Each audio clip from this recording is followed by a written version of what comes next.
Hello students, so in this lecture we are going to talk about the slime molds. Okay, so let's start. We have two categories of slime molds. These cellular slime molds, these are the parts of the protist, they belong to the protist category. Okay, so we have cellular and acellular slime mold. So I'll talk about the acellular slime mold first. तो जो एसेल्युलर slime mould होता है उसे प्लाज्मोडियल भी कहा जाता है.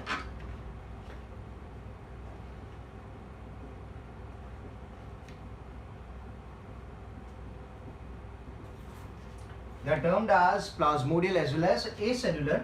Now, in the somatic phase, the acellular slime mold they exist as plasmodium. In the somatic phase,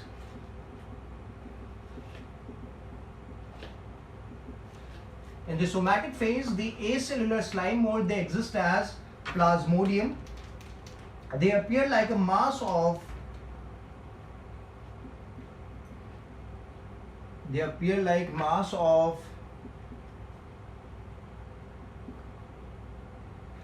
protoplasm. ठीक है, and they appear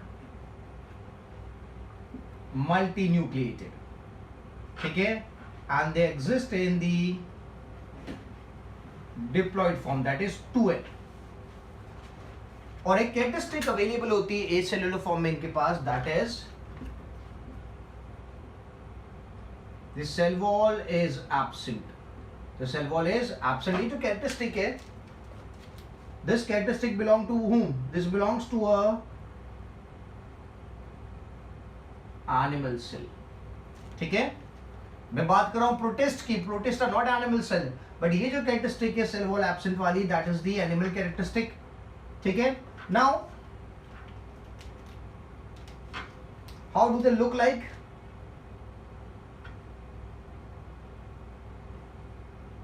This is the way they look, and multinucleate condition है. So these are all the nuclei available.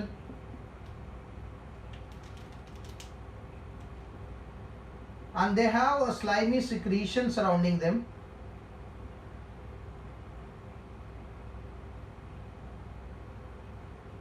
The slimy secretion is known as mucilage. क्या कहा जाता है इसे? Mucilage कहा जाता है स्लाइमी सिक्रीशन को.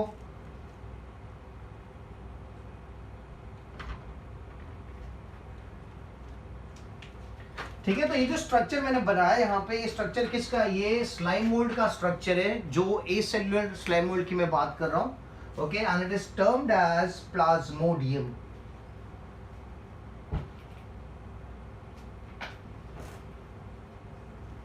So this is plasmodium, multinucleate condition है. So these are the nucleus present. काफी सारे न्यूक्लियस प्रेजेंट है, तो मल्टीन्यूक्लियर कंडीशन होगी. ठीक है, सो जो स्लाइम मोल्ड्स होते हैं उसमें दो वेराइटीज अपने पास, सेल्युलर एंड एसेल्युलर. मैं बात कर रहा हूं अभी एसेल्युलर स्लाइम मोल्ड्स की, जिन्हें प्लाज्मोडियल स्लाइम मोल्ड्स भी कहा जाता है. जब प्लाज्मोडियल स्लाइम मोल्ड अपने सोमैटिक फेज में होता है, तो सोमैटिक फेज में it appears like the mass of protoplasm. Multinucleate condition में होता है, डायप्लॉइड होता है, और उसके पास सेल वॉल एब्सेंट होती है, which is the characteristic of what? The animal cell. और उसके सराउंडिंग में there is this mucilage covering it. So all together the structure is termed as plasmodium. क्या कहा जाता है स्ट्रक्चर को? प्लाज्मोडियम कहा जाता है. ठीक है, now at the time of reproduction, जब अनफेवरेबल कंडीशन होती है, तो स्लाइम मोल्ड में क्या होता है? दे show asexual reproduction and forms a sac like structure which is termed as sporangia. ठीक है, तो I'll rub this down. So during the asexual reproduction, during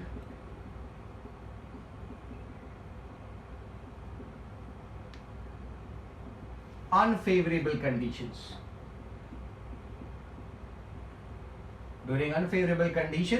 slime mold shows asexual reproduction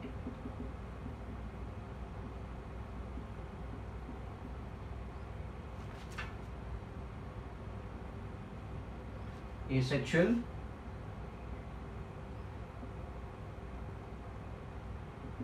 reproduction, ठीक है, and forms a sac-like structure and forms a sac-like structure known as sporangia. अब ये जो characteristic मैं बता रहा हूं कि सेक लाइक स्ट्रक्चर बन रहा है, ये कैरेक्टरिस्टिक किसको मैच करती है? This matches the fungi. इससे पहले मैंने जो कैरेक्टरिस्टिक बताई कि यार उनके पास सेल वॉल एब्सेंट होती है, that characteristic was matching the animal cell. This characteristic is matching with the fungi. तो आप देख सकते हो जो स्लाइम मोल्ड्स है उनके पास एनिमल वाली कैरेक्टरिस्टिक भी है, उनके पास फंगाई वाली कैरेक्टरिस्टिक्स भी है, ठीक है. तो how does this sporangia look like? तो ये जो स्ट्रक्चर है, इस स्ट्रक्चर में आउटग्रोथ्स आपको देखने को मिलेगी. सो आउटग्रोथ्स में it is going to look like this.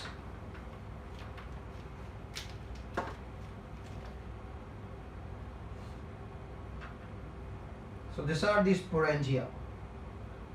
The same setup you find in the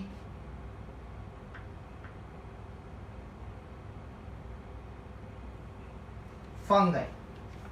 ठीक है.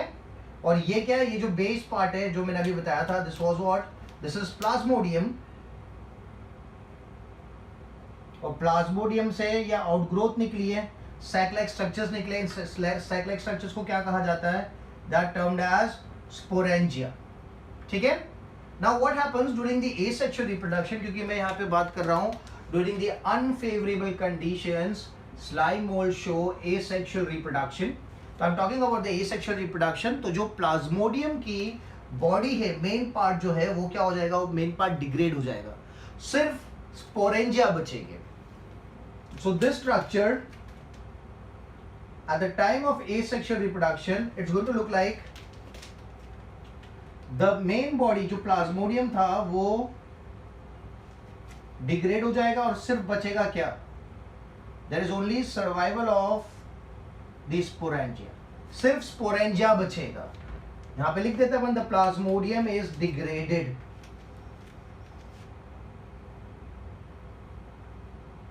जो मेन बॉडी थी वो खत्म हो गई, वो यूज्ड अप हो गई. The main body is used up. ठीक है. तो सच काइंड ऑफ रिप्रोडक्शन जहां पे जो मेन बॉडी क्या हो जाती है? यूज्ड अप हो जाती है.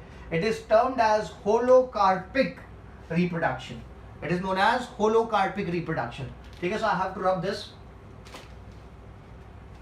तो क्या लिखे यहां पे? If the whole body of plasmodium is consumed, if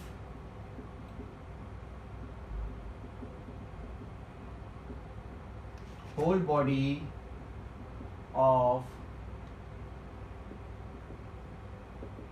plasmodium is consumed,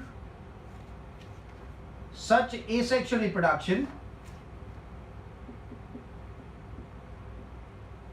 किस चीज के लिए? तो रिप्रोडक्शन के लिए. ठीक है. The whole body of the plasmodium is getting consumed. यहां पे प्लाज्मोडियम नहीं है, सिर्फ द रिप्रोडक्टिव पार्ट है. So it is termed as holocarpic. It is termed as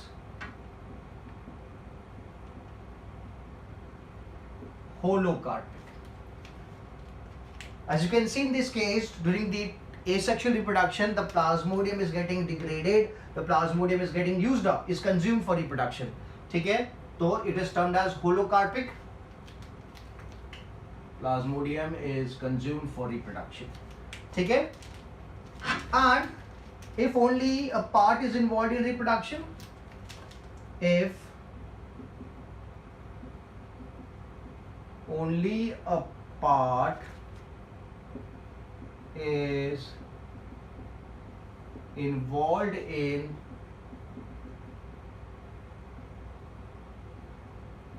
reproduction. If only a part is involved in reproduction, it is termed as eucarpic.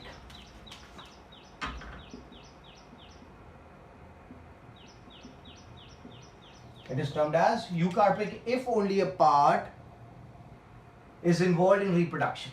ठीक है, simple से दो टर्म्स आ गए, होलोकार्पिक and eucarpic. Holocarpic is when the whole body is utilized for reproduction. It's holocarpic. If only a part is utilized for reproduction, it's eucarpic.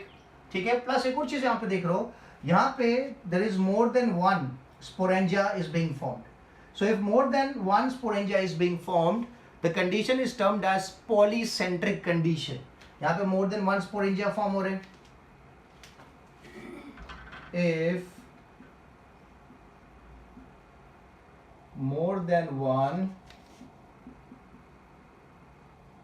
sporangia formed, ठीक है, the condition is termed as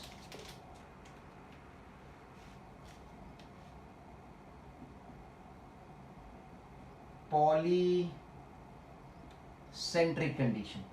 The condition is termed as polycentric. ठीक है, तो यहाँ पे तीन नए words मैंने आपको दिए, holocarpic, eucarpic and polycentric. Polycentric is when more than one sporangia is being formed. This are स्पोरेंजियास.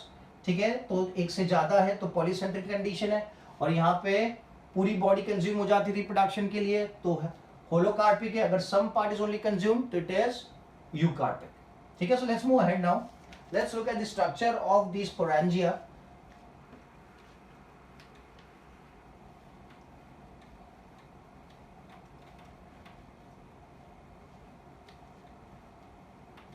Okay, so when we look at the sporangia, क्या चीजें स्पोरेंजिया में देखने को मिलेगी? The sporangia consists of fibers. It consists of fibers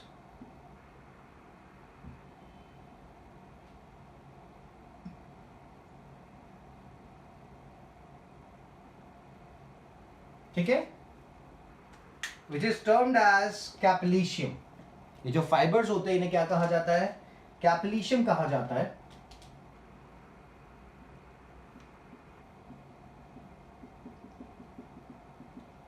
it is termed as capillitium. ठीक है, और जो सरफेस है, आउटर सरफेस यहाँ पे जो प्रेजेंट है, this is termed as peridium. The outer covering is termed as peridium.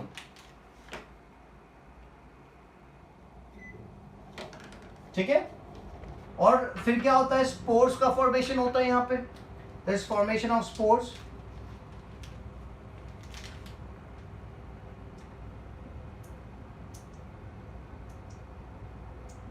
ठीक है, मतलब this is ready to reproduce asexually. Spores बन चुके हैं.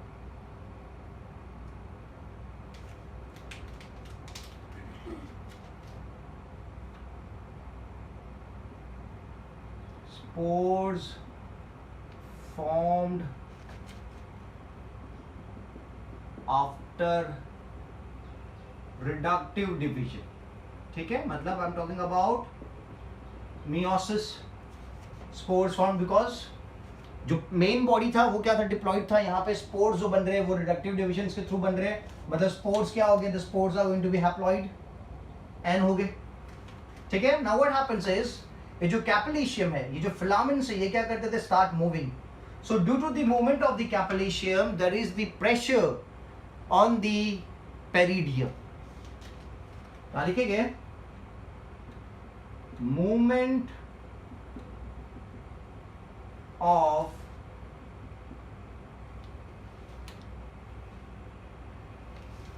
कैपिलिशियम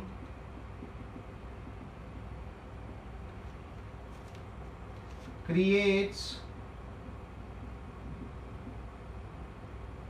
pressure on peridium and peridium breaks, leading to the release. क्या निकलेगा बाहर? Release of spores, leading to the release of the spores. ठीक है, अब ये स्पोर्स को अगर देखें,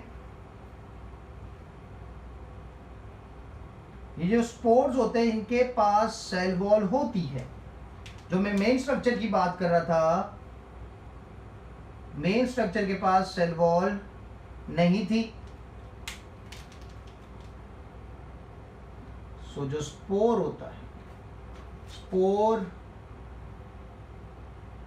consist of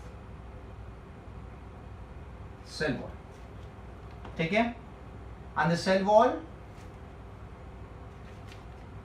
is made up of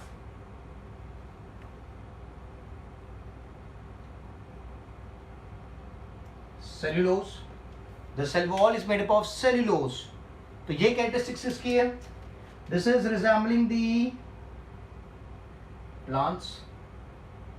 ठीक है, तो अभी तीन आपने कैरेक्टरिस्टिक्स देखी कि एक तो बनता है sporangia, that is the characteristics of a fungi. Cell wall absent है इनिशियल केस में, that is the characteristic of animal cell. और यहाँ पे जो स्पोर बनता है, जो स्पोर्स बनते हैं स्पोरेंजिया के अंदर, उन स्पोर के पास क्या प्रेजेंट है, that is presence of cell wall. और वो भी the cell wall is made up of cellulose. So this is the characteristic of a plant cell. ठीक है, तो आप देख सकते हो तीनों चीज की कैरेक्टरिस्टिक आपको स्लाइम मोल्ड में दिखी है, प्लांट की, एनिमल की एंड फंगाई की भी. ठीक है, तो ये जो सेल वॉल का फॉर्मेशन हुआ उससे क्या हो जाता है, स्पोर्स आर रेजिस्टेंट, स्पोर्स, क्योंकि एडवर्स कंडीशन की बात हो रही थी ना, spores are resistant and survive for many years. Spores are resistant and survive for many years. ठीक है, अगर ये जो स्पोर है ये कहीं पे जर्मिनेट करता है और पर्टिकुलर जगह वेट है, I hope this structure, reproductive structure is clear.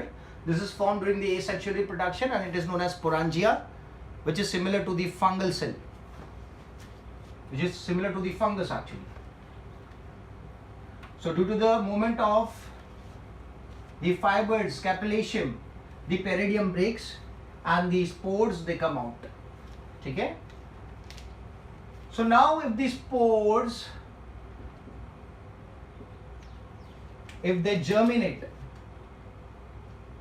they're supposed to germinate, but depend करता है कि germination कहाँ पे होता है. अगर जर्मिनेशन होता है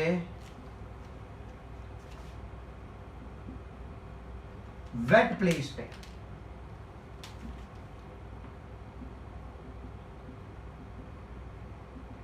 ठीक है, the germination occurs at the wet place, तो ये जो स्पोर्स है ये बनाते हैं फ्लैजेलेटेड स्ट्रक्चर्स.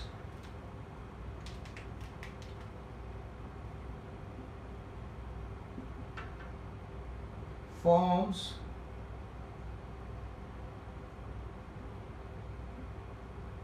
flagellated structures. अगर वेट प्लेस पर जर्मिनेट होते हैं तो, और जो फ्लैजेलेटेड स्ट्रक्चर है वो दिखते कैसे, so they look somewhat like this, like a fish. Okay, they would appear like a fish.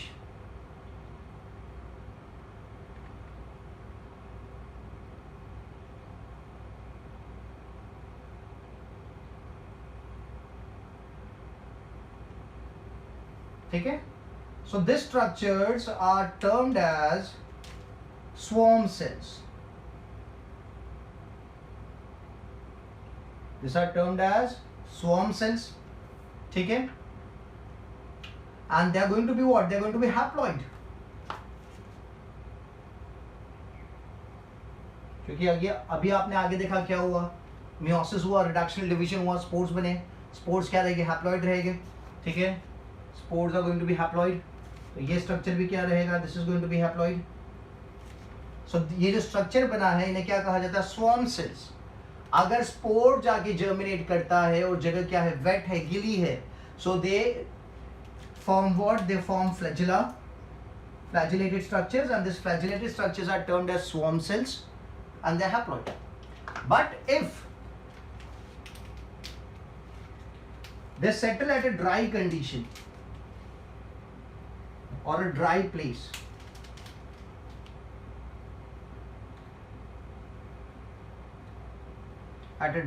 what is going to happen is it forms non-flagellated structures. Dry जगह पे it forms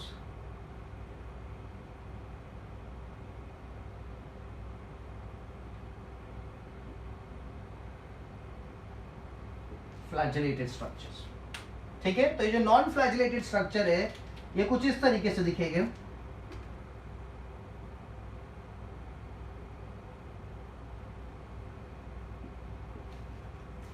And they're termed as Meigs amoebae. क्या कहा जाता है उन्हें? Meigs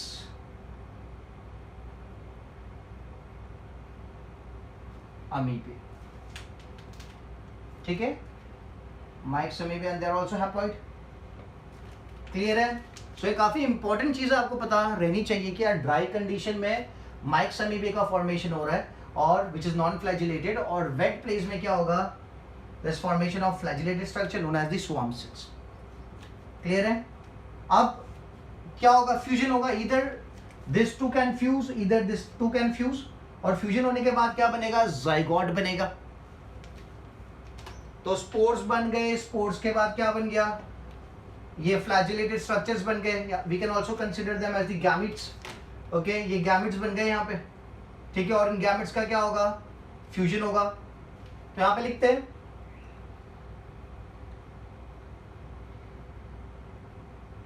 अच्छा, यहां से आगे से कंटिन्यू करते हैं। स्पोर्स बन जाने के बाद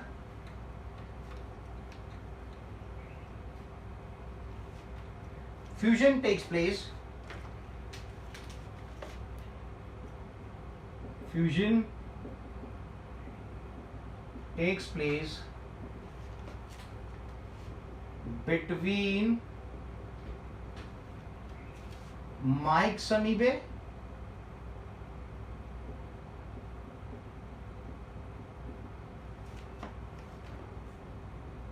ठीक है, Meigs amoebae हो सकता है या फिर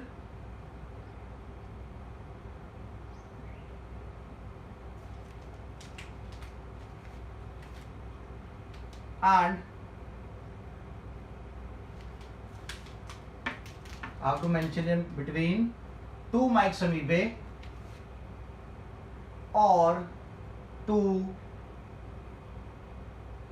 flagellated cells। क्या कहा जाता है इन्हें, swarm cells। So fusion takes place between two Meigs amoebae या फिर two flagellated cells resulting in the formation of zygote। क्या बनेगा, जाइगोट बनेगा। और ये जो जाइगोट है ये क्या करेगा, कैरियोकाइनेसिस करेगा, that is splitting of nucleus. यहां लिखेंगे कैरियोकाइनेसिस होता है, और कैरियोकाइनेसिस की वजह से क्या बनेगा, there is going to be formation of जो स्ट्रक्चर अपन ने पहले देखा था, क्या नाम था स्ट्रक्चर का, प्लाज्मोडियम मल्टी न्यूक्लिएट कंडीशन।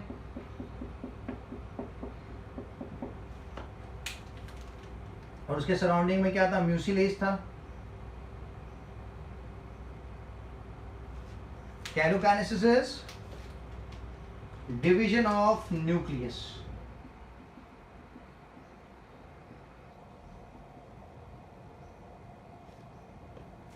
ठीक है, सो जाइगोट बना, जाइगोट बनने के बाद कैरियोकाइनेसिस होगा, साइटोकाइनेसिस नहीं होगा। Cytokinesis is division of the cell और the protoplasm.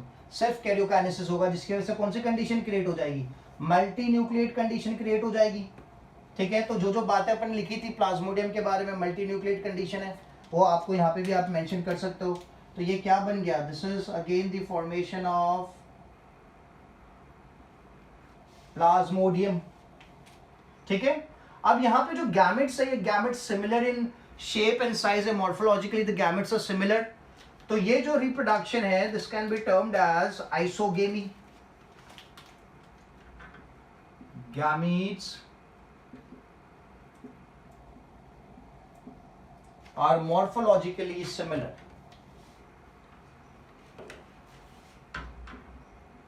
Are morphologically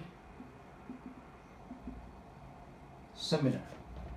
So we can also term it as isogamy.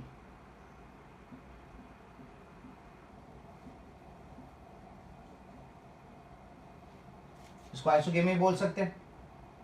ठीक है, so this was one of the sexual reproduction जहां पे we started with the diploid stage। ठीक है, फिर spores बने, spores क्या थे, हैप्लॉइड थे, फिर से क्या बन गया, प्लाज्मोडियम बन गया। ठीक है, तो अगर आप यहाँ पे लाइफ साइकिल देखो, ए सेक्सुअल वाले केस में अगर आपको लाइफ साइकिल देखना हो तो मेजॉरिटी ऑफ द पार्ट क्या है, majority of the part is what, diploid. तो कौन सा लाइफ साइकिल यहाँ पे आपको दिखेगा, so this is going to show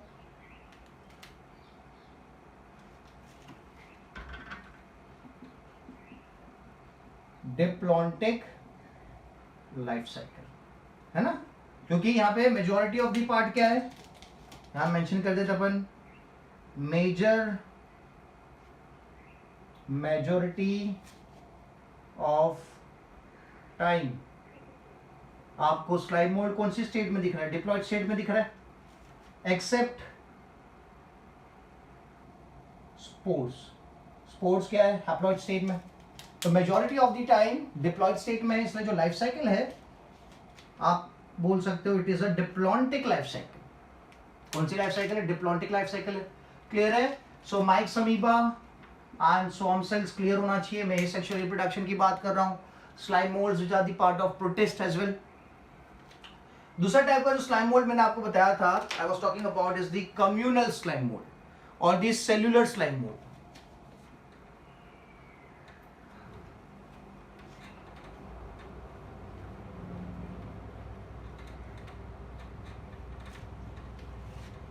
So we have communal slime mold or the cellular slime mold or the cellular slime mold, communal या फिर cellular slime mold। Now communal या cellular slime mold के somatic phase की बात करते हैं ना, तो ये सोमैटिक फेज में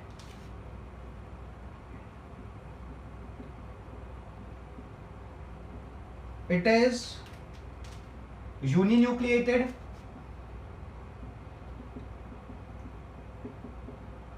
it is uninucleated, it is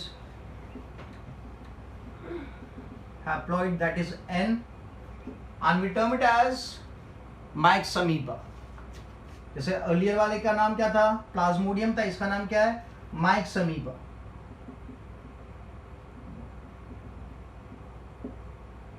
ठीक है, so now what happens in this case, जो myxamoeba होता है,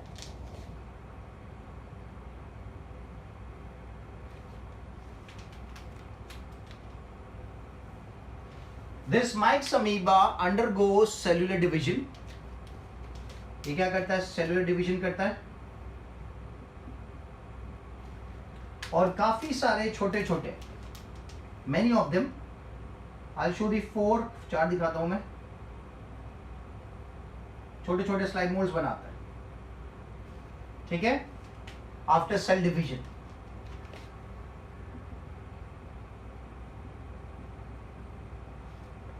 नाउ सी होता क्या है, नंबर अगर बढ़ जाएगा, पॉपुलेशन इंक्रीज हो जाएगा, बट जो रिसोर्स है यहाँ पे, जो फूड रिक्वायरमेंट है, जो फूड है वो काफी कम है।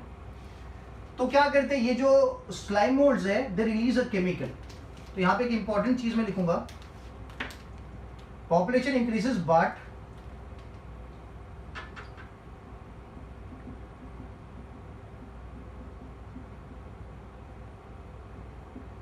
population increases but the resource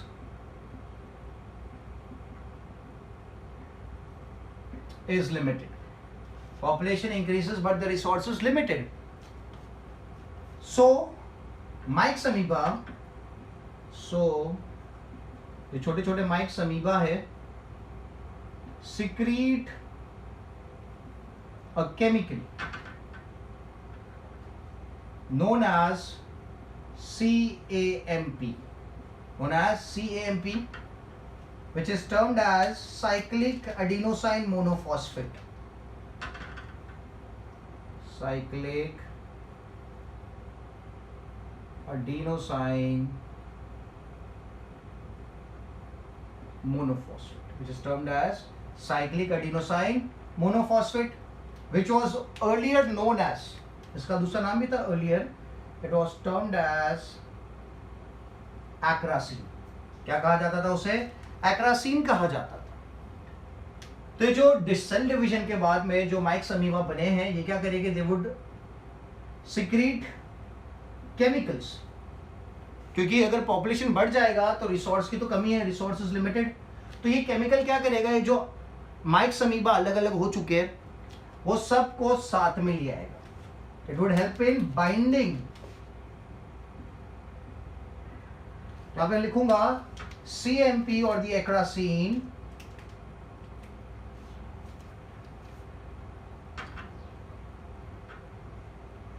CAMP या फिर acracin causes the movement of the whole organism, causes movement of whole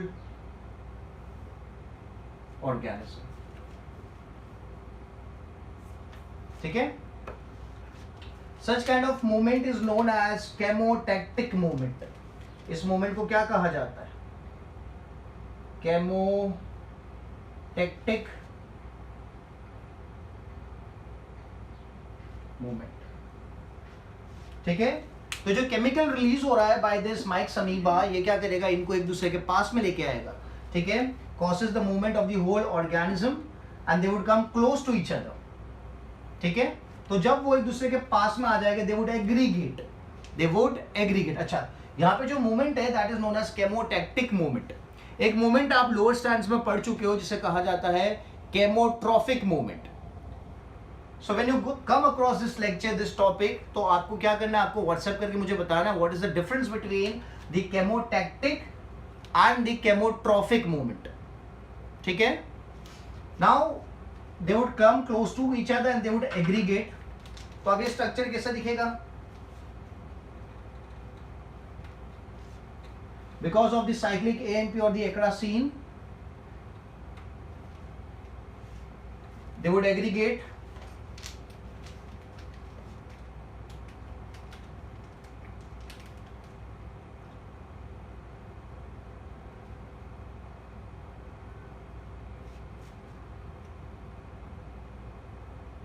जितने भी सेल थे सब क्या हो जाएंगे? एग्रीगेट हो जाएंगे. Only aggregation takes place. Only aggregation takes place, no fusion occurs. ठीक है? तो ये आपको बात क्लियर होनी चाहिए कि यहाँ पे सिर्फ एग्रीगेशन हो रहा है, वो लोग एक दूसरे के पास में आ रहे हैं, वो एक दूसरे के साथ फ्यूज नहीं हो रहे. There's no fusion taking place. Only aggregation. No fusion occurs. ठीक है? तो ये जो स्ट्रक्चर बना है जिसमें काफी सारे जो सेल्स सेपरेट हो गए थे वो साथ में आ गए, एग्रीगेट हो चुके हैं. It is termed as pseudoplasmodium. The structure is known as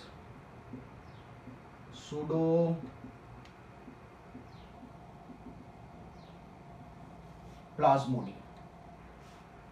ठीक है? So now what happens is after some times the cells of the pseudoplasmodium they rearrange themselves and they form a sporangia. तो यहां पे लिखेगा अपन क्या बनेगा? अब cell rearrange करेगा और क्या बनाएंगे? They would form स्पोरेंजिया वाला स्ट्रक्चर,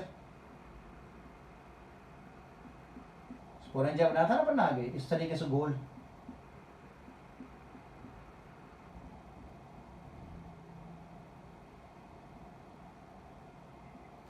ठीक है। तो यहां पे मेंशन करते हैं अपन द सेल्स रीअरेंज, सेल्स किसके सेल्स, सूडोप्लाज्मोडियम के cells, cells rearrange and form plasmodium, sorry, sporangia forms sporangia, this is a sporangia structure and forms sporangia, ठीक है। यहां पे क्या क्या चीजें एब्सेंट होगी, जो आगे मैंने लिखी थी, तो यहां पे सेल वॉल एब्सेंट है, कैपिलेशंस जो अपन ने बनाए थे आगे के स्ट्रक्चर्स में, वो क्या हो गए, कैपिलेशन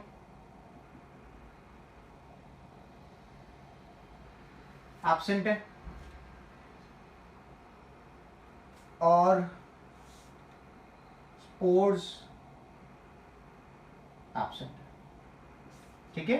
सेल वॉल मतलब पेरिडियम की बात कर रहा हूं, पेरिडियम एब्सेंट है क्योंकि ये एग्रीगेट होके बना है, इससे प्रीवियस वाला जो स्पोरेंजिया बनाया था वो एग्रीगेट होके नहीं बना था, ठीक है। तो cell wall is absent, capillitium is absent and the spores are absent. Now what happens is कि जो सेल्स टिप की तरफ है, मैंने यहाँ पे इस तरीके से दिखा दिया तो मे बी आपको ऐसा ना लगे कि सेल वॉल है, मैं इसको फिर से रफ बना देता हूँ,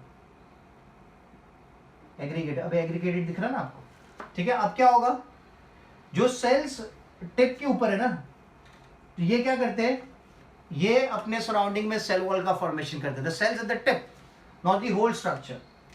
तो मैं रफ करके लिखता हूं,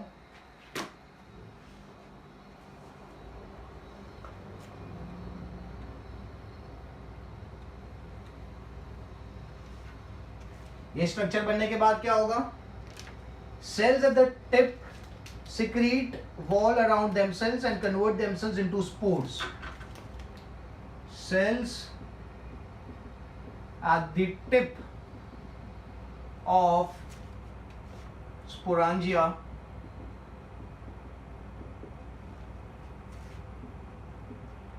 secrete cell wall and convert themselves into spores, ठीक है। मतलब जो टिप के सेल्स से, ये जो टिप के सेल्स है ये क्या कर रहे हैं, ये अपने सराउंडिंग में सेल वॉल का फॉर्मेशन कर रहे हैं और फिर खुद को कन्वर्ट कर रहे हैं इनटू दी स्पोर्स, ठीक है। और फिर क्या होगा, जब विंड आएगी तो स्पोर्स क्या हो जाएंगे, डिस्पर्स हो जाएंगे, हवा की मदद से स्पोर्स डिस्पर्स होने लगेंगे। तो लिखेंगे spores disperse with the help of wind,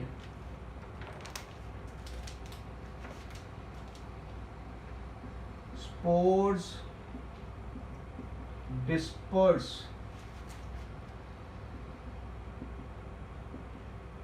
with the help of wind, ठीक है। और फिर डिस्पर्स होने के बाद वो क्या करेंगे, जर्मिनेट करेंगे and forms the haploid body of the organism. फिर लिखेंगे the help of wind, spores germinate and forms haploid body of organism, ठीक है। that is myxamoeba,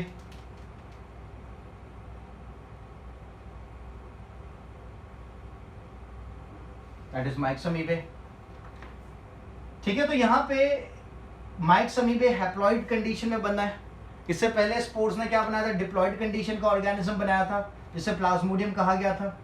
तो जैसे आप देख सकते हो कि यहाँ पे कितने स्पोरेंजिया बने, तो यहाँ पे सिर्फ सिंगल स्पोरेंजिया बना ना, तो we can term it as the monocentric condition, single sporangia formed. तो सिंगल स्पोरेंजिया फॉर्म मतलब कौन सी कंडीशन हो गई, दिस इज मोनोसेंट्रिक कंडीशन। आगे वाले केस में काफी सारे स्पोरेंजिया बने थे तो पॉलीसेंट्रिक कंडीशन थी, ये मोनोसेंट्रिक कंडीशन हो गई। प्लस यहां पे भी क्या होगा कि पूरा के पूरा main body is going to be utilized for the reproduction. आपने देखा ना पूरा जो स्पोरेंजिया यूटिलाइज हो जाएगा। तो we can also term it as whole body is utilized for reproduction, whole body utilized for reproduction. So that is termed as holocarpic condition. उसे क्या कहा जाएगा, holocarpic condition कहा जाएगा। ठीक है, और यहां पे आप एक चीज देख रहे हो कि जो स्पोरेंजिया बना वो काफी सारे माइक्स अमीबा के मिक्सअप एड ऑन से मिला था, मतलब मल्टी सेल्यूलर कंडीशन थी ना, जैसे मैंने इस तरीके से बताया था ना, काफी सारे सेल साथ में आ गए थे। तो काफी सारे सेल साथ में आ गए मतलब कौन सा हुआ स्टेज, दिस इज कम्युनल और दिस सेल्यूलर स्टेज। ठीक है, so because of this thing कि काफी सारे सेल्स एग्रीगेट होते हैं यहाँ पे, they are termed as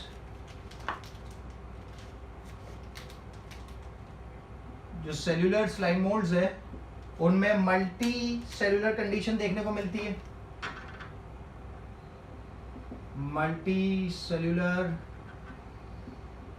condition observed. ठीक है, multi cellular condition is observed in the communal or the cellular slime mold.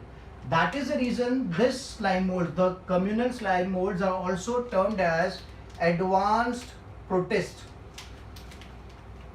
They are termed as advanced protist. Why advanced protist? Because they arise or they are found in multicellular condition. तो advanced protist है, monocentric है and होलोकार्पिक है। ठीक है, अच्छा main यहां पे आप देखो जो मेन फेज है that is which one, haploid phase, क्योंकि मैक्सिमम आप क्या दिख रहे हो, आपको ये हैप्लॉइड स्टेट में ही दिख रहे हैं, they are only found in the haploid stage. तो लाइफ साइकिल अगर आप देखो तो लाइफ साइकिल कौन सी लिखेंगे अपन,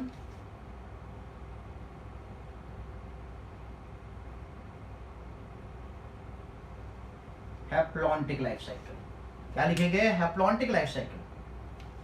ठीक है, so this was all about the asexual reproduction.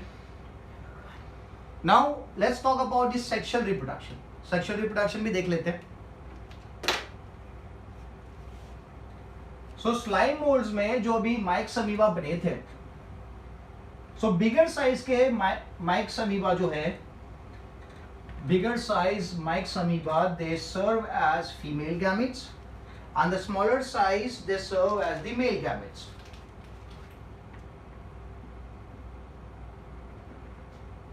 Bigger size Mike's amoebae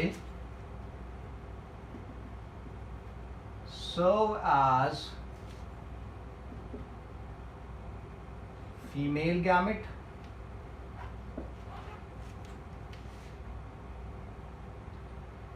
serve as the female gamete, and smaller size Mike's amoebae serve as male gametes. ठीक है, this is going to serve as the male gamete. तो अब क्या होगा, male gamete और female gamete में fusion होता है ना, फर्टिलाइजेशन होगा, तो ये दोनों एडअप करेंगे, the male gamete and the female gamete. और किस चीज का फॉर्मेशन होगा? When they add up they are going to result in the formation of a bigger cell. किसका फॉर्मेशन होगा? Bigger cell. सो इनके एडॉन से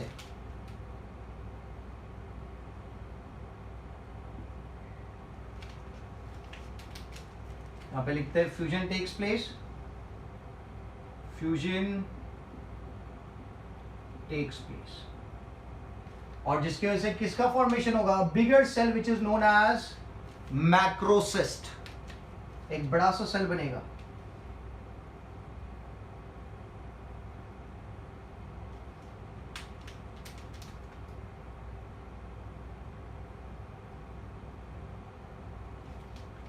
And this bigger cell is known as macrocyst.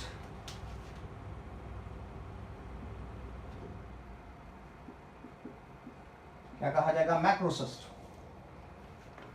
ये जो मैक्रोसिस्ट बना है इसमें आप देख सकते हो कि जो सेल्स है साइटोप्लाज्म में वो फ्यूज हो चुका है, बट जो न्यूक्लियाई है वो फ्यूज नहीं हुए हैं. यहां पे मैं लिखूंगा fusion of cytoplasm has occurred. Fusion of cytoplasm has occurred, but nucleus have not fused. Nucleus fuse नहीं हुए. Fusion of cytoplasm has occurred, but nucleus have not fused. तो यहां पे कौन सी कंडीशन है? n plus n. कौन सी कंडीशन है? n plus n condition. This is n, this is n. ठीक है, which is known as dikaryon condition. n plus n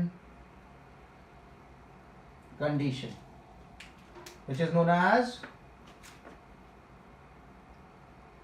known as dikaryon condition.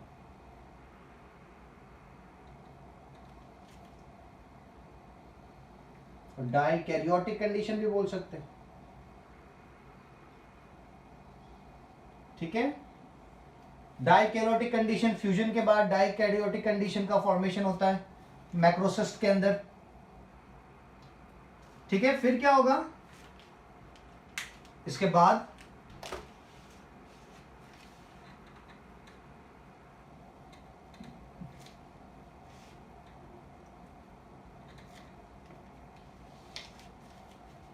ये दो न्यूक्लियाई जो अलग थे which have not been fused, fusion of nuclei occurs and formation of diploid zygote occurs.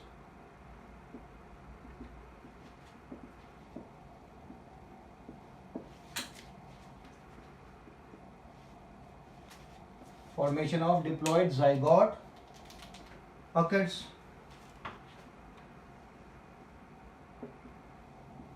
ठीक है, तो पहले कौन से केस किस तरीके से ये मिल रहा था आपको? तो दोनों nuclei they were not fused. n plus n condition थी. अब क्या होगा? दोनों न्यूक्लियाई फ्यूज हो जाएगा और क्या बनाएंगे? They would form a diploid zygote. ठीक है, अब ये जो डिप्लॉइड जाइगोट है ये क्या करेगा? This diploid zygote undergoes meiosis and forms 4 nuclei. Diploid zygote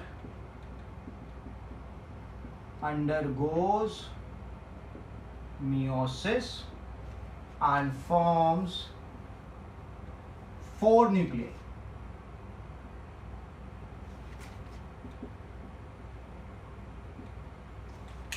तो अभी मैं मैक्रोसिस्ट के आगे वाला स्टेज दिखाता हूं.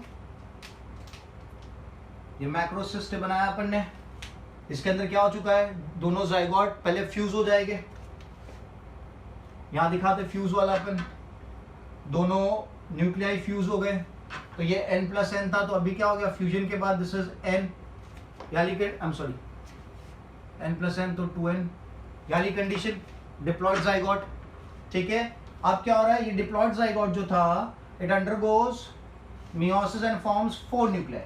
तो अभी क्या बनेंगे, 4 न्यूक्लियाई बनेंगे, चारों चार क्या हो गए, हैप्लॉइड हो गए। सो this is 1, this is 2, this is 3, this is 4, ये 4 न्यूक्लियाई बने। यहाँ पे n+n कंडीशन थी, फिर क्या हो गया, दोनों का फ्यूजन हो गया, तो डिप्लॉयड जाइगोट बना। डिप्लॉयड जाइगोट अंडरगो कर रहा है मियोसिस और क्या बना रहा है, 4 न्यूक्लियाई बना रहा है। अब क्या होगा, इसको रब कर रहा हूं मैं, सेल वॉल ब्रेक्स। तो ये जो 4 न्यूक्लियाई बने हैं ये क्या करेंगे, before the breakage of the cell wall they would develop into myxamoeba. ये क्या बन चुके हैं अभी, माइक्सअमीबा बन चुके हैं, ठीक है। So form nuclei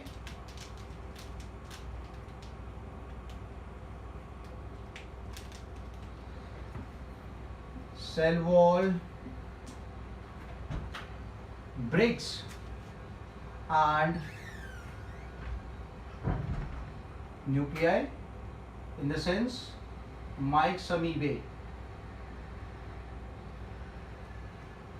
Cell wall breaks and nuclei या फिर myxamoebae are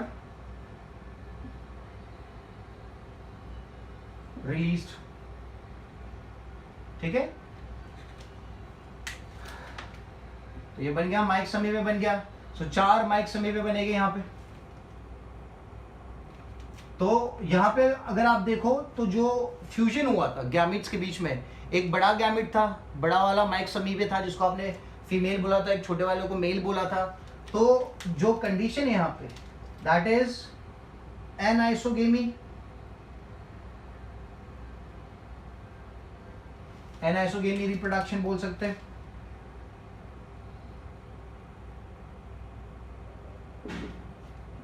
एनाइसोगेमी रिप्रोडक्शन, ठीक है। दूसरा, जितने भी फेजेस अभी आपने देखे, all the phases are what, haploid.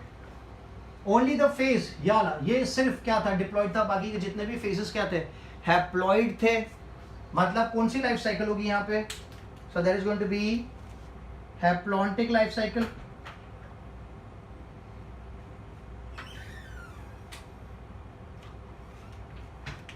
Because only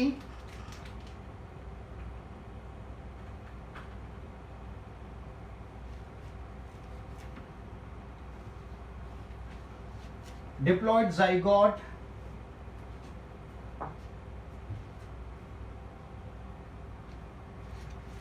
is 2n, ठीक है। और यहाँ पे मियोसिस क्या कहाँ पे हुआ, जाइगोट के अंदर हुआ ना, इसके बाद इसके साथ मियोसिस हुआ है। तो यहां पे अपन लिखेंगे जाइगोटिक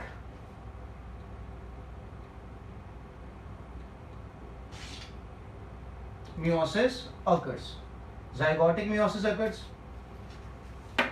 ठीक है। Simple and easy. So this was all about the sexual reproduction. तो यहाँ पे जाइगोटिक मियोसिस हुआ है, हैप्लॉन्टिक लाइफ साइकिल है। यहाँ पे एक और चीज आप देख सकते हो कि जब अनफेवरेबल कंडीशन होती है तो अनफेवरेबल कंडीशन में, मैं इसको रब कर देता हूं, during unfavourable condition the myxamoebae surround themselves with a thick wall. During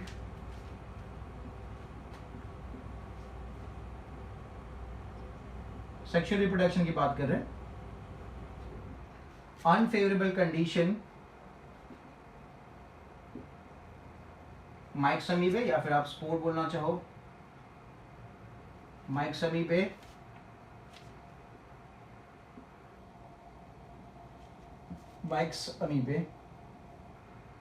surround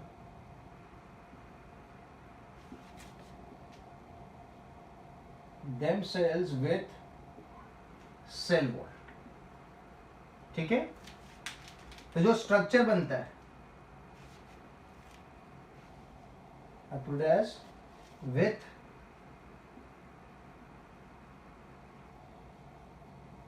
thick cell wall, तो जो स्ट्रक्चर बनता है it is somewhat like this,